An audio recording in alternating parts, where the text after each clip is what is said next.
লালন পালন কিভাবে করেছে? 5টা 7টা সন্তানের মা আছে না বাংলাদেশ? কুমিল্লাতে এক মাহফিল করলে এক মুফতি সাহেব মুরব্বী মানুষ, জিগাইলাম চাচা আপনার ছেলে মেয়ে কয়জন? খালি হাসে জবাব দেন। আর ছেলে মেয়ে কয়জন? হাসে। ছেলে মেয়ের কথা জিগে আপনি হাসেন কেন? বাবারে ছেলে মেয়ের সংখ্যা যদি কই তুমিও হাসবা। কি কন? কতজন ছেলে মেয়ে? 20 জন। আপনারাও তো হাসলেন।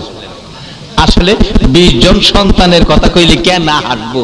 কারণ ওখানে সরকারের আইন এলো, যে সরকার ওই ক্ষমতা যায় ওখানের সিস্টেম আইন এলো, ছেলে হোক মেয়ে হোক 15টাই যথেষ্ট। কি কন? 15টা না? কয়জন? 2টা। আচ্ছা 2টার জায়গায় যদি 20টা হয় আর এই খবর ওহন সরকার পায়, হ্যাঁ তাল ফুটি ভাড়াইতো না? আর না হইলে বান্দরবন ভাড়াইব। জুর জংলা সাফ করো গিয়া। কয়জন ছেলে মেয়ে? 20 জন। 20 জন ছেলে মেয়ের বাবা। এটা 2 বছর আগের ঘটনা।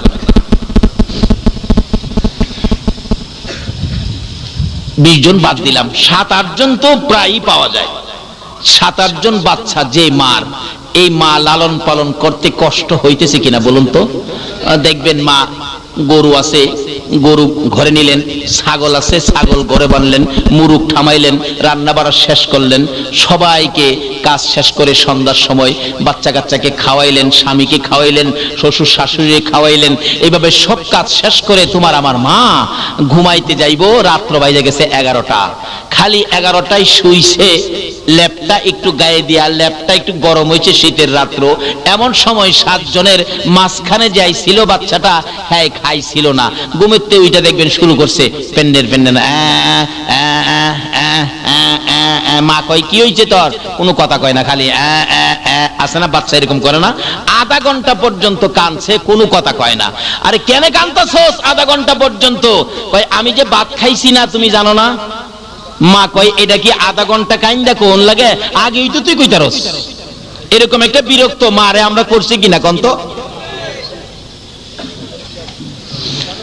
বাবাই কয় হেয়ার পেন পেনে আর সহ্য হয় না, গলার চিপটা মাইরা বাইরে ফেলাই দে। আচ্ছা কোন মা কি মাইরা ফেলাই দিছিন? মা কয় তুমি ঘুমাও। এই সম্পূর্ণ বিরক্তি বলুন কে সহ্য করেছে? মা।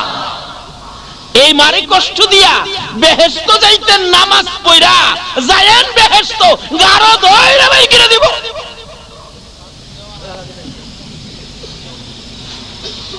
বাবারা ভাইরা, আমি কি কথাগুলো বুঝাইতে পারতেছি? আল্লাহ তুমি সকলকে বুঝার তৌফিক দাও, সকলে বলুন আমিন। মা আধা ঘন্টা পরে এর আইনা ভাত দিছে, ভাত নিয়ে বইসা খাইতেছে, আরেকটাই ডাক মারছে, মা কি? আমি হাগুম। এরকম কয় না? হাগুম হাগুম। আমরাও ছোটবেলা বলছি, গ্রাম দেশে থাকছি, হাগা দলে রাইতে ডাকতাম, আব্বা হাগুম। আব্বা কয় হাগবি? হা। হাগুম হাগবি? বাবাই ওঠে না। অবশেষে কি করমু? একটা কথা আছে, হাগা দললে বলে বাঘার ভয় থাকে না, হাগা দললে বাঘের ভয়। কি করমু? দরজাটা খুইলা দৌড় দিয়া উঠানের কিনারে গিয়া হাঁক দিয়ে বয়ে গেছি ছোটবেলা আর কি। এমন সময় শোনা যায় বাড়ির পাশেই শিয়াল ডাকতেছে, হো হাই হাই হাই কি বিপদ রে, পাশে শিয়াল। বাবাই ঘরে থেকে কয় ভয় পাইস না, আমি চায়ে রইছি।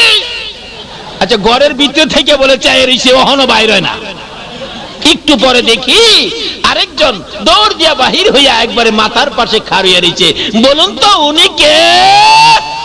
আরো জোরে বলুন কে? এই মার পায়ের তলে জান্নাত, রাসূল কইছে। মা গিয়া কইতেছে তুমি ঘরে থেকে কও ছাইরিছো, শিয়াল কাছে আমার বাবার কাছে ঘরে থেকে কও ছাইরিছো। বাবা আইতে রাজি না। মা কইলাম সামনে, কি বলেন ঠিক কি না? আরেক বেচারা কইতেছে বাবা আমি হাগুম। বাবা কয় হাগবি? কাহা। বাবা আমি হাগুম। কয় হাগবি? কাহা। বাবা আমি হাগুম। কয় হাগবি? কাহা। কয় হাগুম কুম্বালা হাইগা দিছি ওই। বাবাই খালি কয় হাগুম উঠবি উঠ। বাবাই তোর উঠে না। এরপরে কয় হাগুম কুম্বালা হাইগা দিছি ওই। অহন ভালো হইছে না? মা হাগুম হাগবি, এটারে বাদ দিয়া এটারে লইয়া উঠানের কিনারে। আধা ঘন্টা পর্যন্ত শীতের রাত্র, হ্যাঁ হাক দেবো গান গা টুন টুন টুন টুন। মাই জিগাই খিরে গান গাছ হাগা হইছে, কই হইলে তো আমি কমু, তোমার কোন লাগবো। 1 ঘন্টা গেছে, কই মা কোন রকম হইছে। মা সুচু করাইছে, পানি পরিষ্কার করাইছে, এবার পায়খানা পরিষ্কার করে ধুইয়া মুইসা কুলে নিয়া বিছানায় শুয়া মা খালি খালি শুইছে, এমনি আরেকটাই চিৎকার মারছে, মা আমি তো প্রস্রাব কইরা দিছি।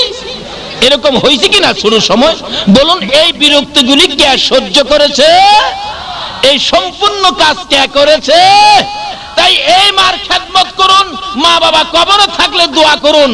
কেন? এই মা বাবার পায়ের নিচে হবে আমাদের জান্নাত।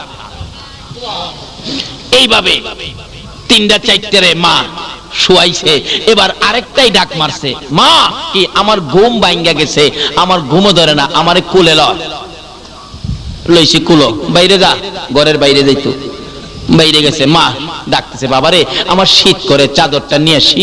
কয় না, চাদর আনতে পারবি না, এই শীতের মধ্যে। মা দেখলেন সন্ধ্যার থেকে নিয়ে এই বাচ্চাকে লালন পালন করতে যায়া এইভাবে বাচ্চা কোলে নিয়ে ঘুম পাড়াইতে গেলে ঘুমও তো আর আসে না। হঠাৎ শোনা যায় মসজিদে আজান পড়ে গেছে, আসসালাতু খায়রুম মিনান নাও। মা এইভাবে বাচ্চাদের লালন পালনের দায়িত্ব নিয়ে গো কত রাত্র মা না ঘুমাইয়া কাটাইছে। তাই মাকেও এক কিসমের রব বলা যায়। তাই দোয়ার মধ্যে আসছে, রব্বির হামহুমা কামা রব্বায়ানি সগীরা। এক কিসমের রব মাকেও বলা যাবে। আজকে সেই মার সাথে যদি বেঈমানি করো গো, আমার নবীর শাফায়াত নসিব হবে না, আমার আল্লাহর মায়া দয়া তুমি পাইবা না। মার সাথে ভালো ব্যবহার, মা কবর থাকলে দোয়া, আর মা যদি দুনিয়ায় থাকে মাকে খুশি করো। রাসূল বলছেন, যার বাবা জীবিত তার বেহেশতের একটা দরজা খোলা আছে, যার মাও জীবিত তার বেহেশতের 2টা দরজা খোলা আছে। আল্লাহু আকবার বলুন। এক ছেলে স্বপ্নে দেখে আল্লাহর আরশের খুঁটির মধ্যে চুমা দিতেছে। ছেলে দৌড়ায় সকালবেলা ইমাম সাহেব হুজুরের কাছে গেছে, হুজুর আমি স্বপ্নে দেখেছি আল্লাহর আরশের খুঁটি চুমাইতেছি। ইমাম সাহেব বলেন, বাবা তোমার মা আছে? আছে তো, মার পায়ে গিয়ে চুমা দাও। হুজুর একটা কথা কইলেন, কই আল্লাহর আরশ আর কই মা? আল্লাহর ওলি বলেন, তুমি মাকে কি মনে করছো? আল্লাহর আরশের খুঁটির চাইতে মায়ের পায়ের মর্যাদা কোটি কোটি গুণ বেশি। জোরে জোরে কোন সুবহান। কারণ যেই মায়ের পায়ের নিচে জান্নাত, আরশের খুঁটির নিচে জান্নাত নয়।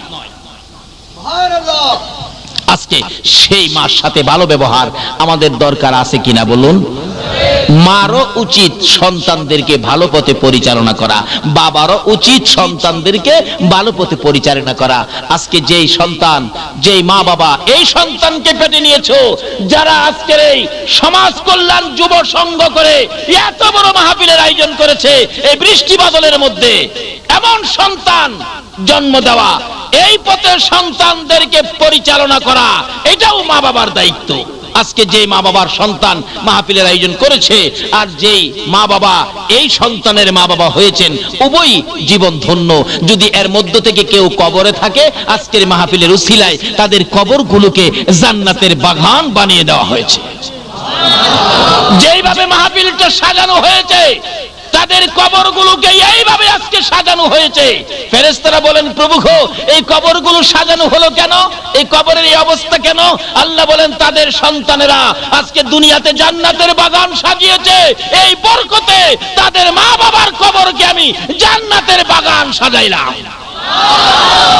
কাজী এমন সন্তানের মা হও, বাবা হও, যারা এরকম মাহফিলের আয়োজন করবে, ভালো কাজ করবে, সত্য পথে থাকবে, মসজিদে যাবে, নবীকে ভালোবাসবে, ওলিদের পক্ষে থাকবে, ওই সমস্ত সন্তান মা বাবা হতে পারলে জীবন ধন্য হবে, কবরে গিয়েও শান্তি পাবেন। তাই আসুন, যে সন্তানেরা মাহফিলের আয়োজন করেছেন, আল্লাহ যেন তাদেরকে প্রত্যেক বছর এই মাহফিল এভাবে করার তৌফিক দেন, এবং আল্লাহ যেন তাদেরকে নেক হায়াত দেন। তাদের মা বাবা বংশধর যারা কবরে, আল্লাহ যেন এই মাহফিলের উসিলায় সকলকে মাফ করে দেন, সেই জন্য দোয়া হবে।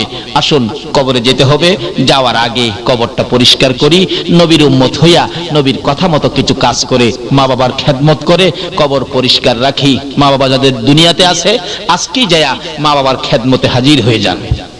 আর যার মা বাবা দুনিয়ায় নাই, আজকের মোনাজাতে চোখের পানি ছেড়ে দেন। তাও যদি না পারেন, কালকে সকালে মায়ের কবরে যান, বাবার কবরে যান, দুইটা হাত বাড়ায় কান্দেন।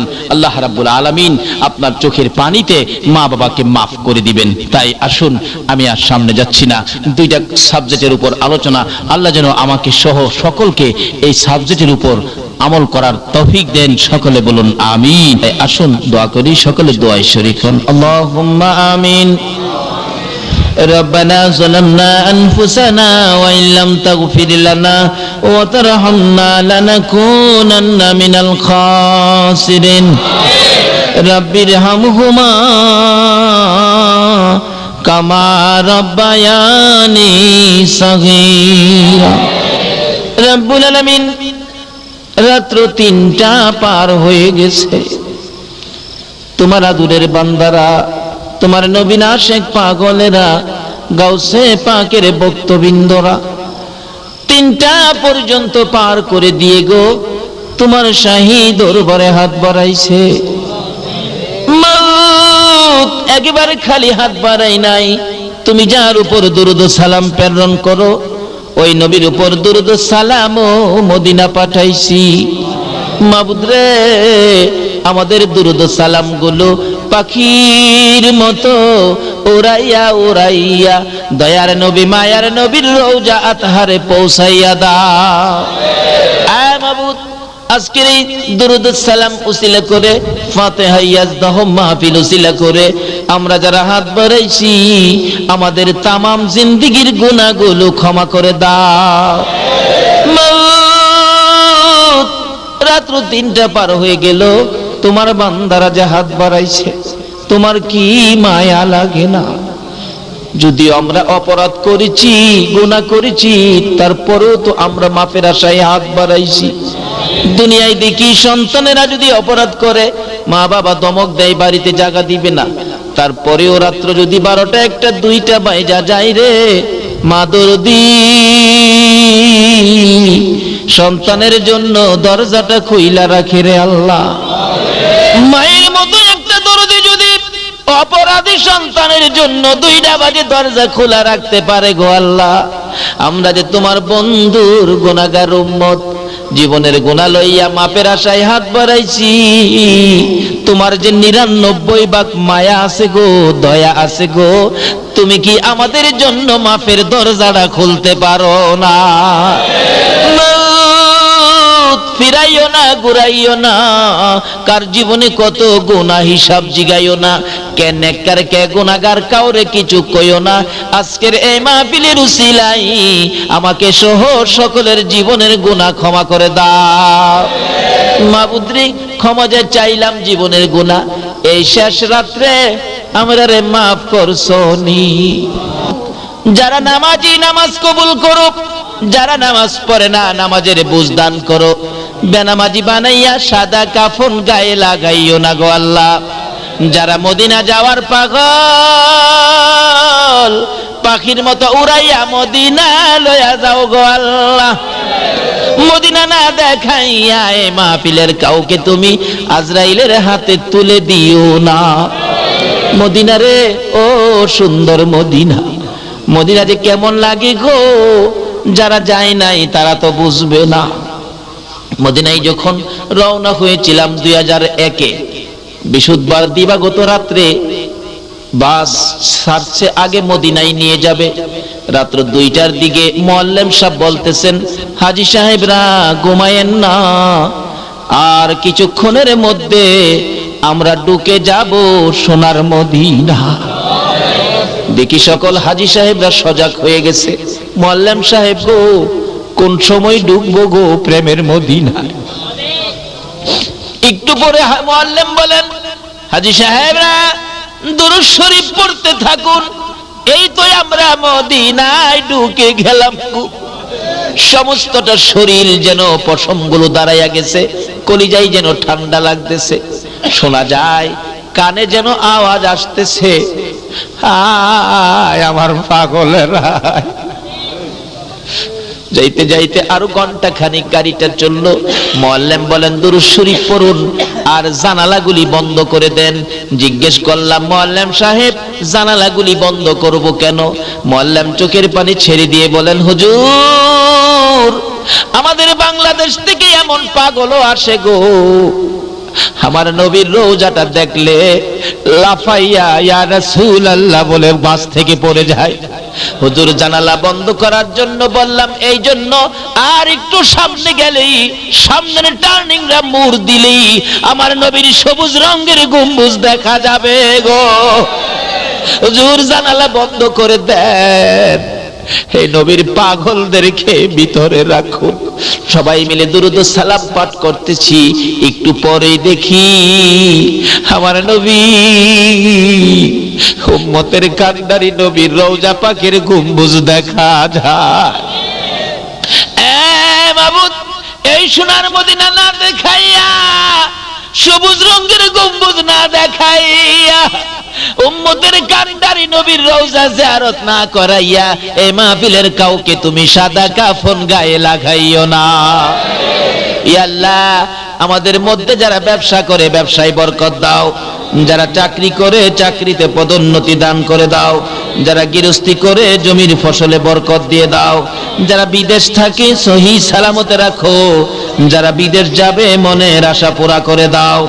মাবুদ রে যারা লেখাপড়া করে লেখাপড়ায় বরকত দাও, যারা পরীক্ষা দিয়েছে দিবে কামিয়াবি দান করে দাও। খাস করে আজকের এই কমিটির সবাইকে নেক হায়াত বাড়াইয়া দাও গো আল্লাহ। এই মাহফিলে যারা উপস্থিত হয়েছে 3টা পর্যন্ত কষ্ট করেছে সকলকে তুমি নেক হায়াত বাড়াইয়া দাও গো আল্লাহ। যাদের ছোট্ট ছোট্ট ছেলে মেয়ে দিয়েছো ছেলে মেয়েদের নেক হায়াত বাড়িয়ে দাও।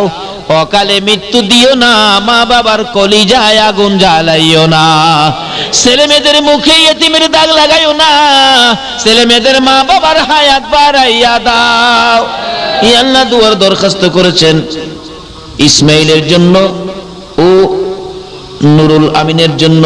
ই আল্লাহ গো এই দুয়ার দরখাস্ত করেছেন দরদিরা, আল্লাহ তুমি কবুল আর মঞ্জুর করে নাও। ই আল্লাহ জানি না তারা কি অবস্থায় আছে, আল্লাহ তাদেরকে তুমি বেশি বেশি করে নেক হায়াত বাড়িয়ে দাও। ই আল্লাহ যে আশায় দরখাস্ত তাদের মনের আশা পুরা করে দাও। মাবুদ মাবুদ রে এই মাহফিলের মানুষগুলো মনাজাত শেষে বাড়িতে রওনা হবে। আমি জানি না রে এই মাহফিল কারে জানিস জীবনের শেষ বিদায় দেয়। এই মাহফিল যদি কারো জীবনের শেষ মাহফিল হয়ে থাকে গো আল্লাহ, এই মাহফিলের উসিলায় কাল কিয়ামতে নাজাতের ফয়সালা করে দিও গো আল্লাহ। ই আল্লাহ যে নবীর আশিক হইয়া এত রাত পর্যন্ত কষ্ট করলো তোমার বান্দারা, সকলকে তুমি কাল কিয়ামতে নবীর গুদারায় উঠাইয়া ফুলচিরাতের ফুল পার করে দিও গো আল্লাহ। ই আল্লাহ এই মাহফিল টুকুন তোমার কুদরতি হাতে আমানত করে গেলাম, কিয়ামত পর্যন্ত এই মাহফিল তুমি কায়েম রাখো গো আল্লাহ। এই মাহফিলকে যারা সাহায্য সহযোগিতা করেছে করবে, বুদ্ধি পরামর্শ দিয়েছে দিবে, মাহফিলের পক্ষে থাকবে আসবে, সকলকে তুমি আফত বিপদ আযাব গজব অ্যাক্সিডেন্ট বালা মুসিবত শয়তানের শয়তানি দুশমনের দুশমনি হইতে বাঁচাইয়া রহমত বরকত শান্তি দ্বারা ভরপুর করে দাও গো আল্লাহ। মাবুদ এই মাহফিল দি বিদায় হয়ে যায় রে আল্লাহ। আরে বাবা যুবকেরা তোমাদের কষ্টের মাহফিল তো বিদায় হয়ে যায়। এই মাহফিলের জন্য যুবকেরা কত কষ্ট করেছে, 4টা বাইজা গেছে, মা খবর পাঠাইছে খানার জন্য, ছেলেরা খবর উল্টা পাঠাইছে, মা গো খাবো না, প্যান্ডেলের কাজ শেষ হয় নাই। মাবুদ এই যুবকদের এত কষ্টের মাহফিল বিদায় হইয়া যায়। এই মাহফিল বিদায় সাথে সাথে গো তাদেরকে তুমি মাফ করে দাও গো আল্লাহ। এই যুবকদেরকে তুমি খালিদ বিন ওলীদের মতো ইসলামের সৈনিক বানাইয়া দাও গো আল্লাহ। ইয়া আল্লাহ মাহফিল শেষে যারা যেখানে যাবে গো সহি সালামতে পৌঁছাইয়া দিও গো আল্লাহ। ইয়া আল্লাহ যতগুলো দরখাস্ত করলাম সবগুলো তুমি কবুল আর মঞ্জুর করো গো আল্লাহ। যতগুলো আলোচনা করেছি আমাকে সহ সকলকে তুমি আমল করার তৌফিক দিও গো আল্লাহ। সাল্লাল্লাহু তাআলা আলা খায়রি খালকিহি মুহাম্মাদি ওয়া আলা আলিহি ওয়া আসহাবিহি আজমাইন বিহাক্কি লা ইলাহা ইল্লাল্লাহু মুহাম্মাদুর রাসূল।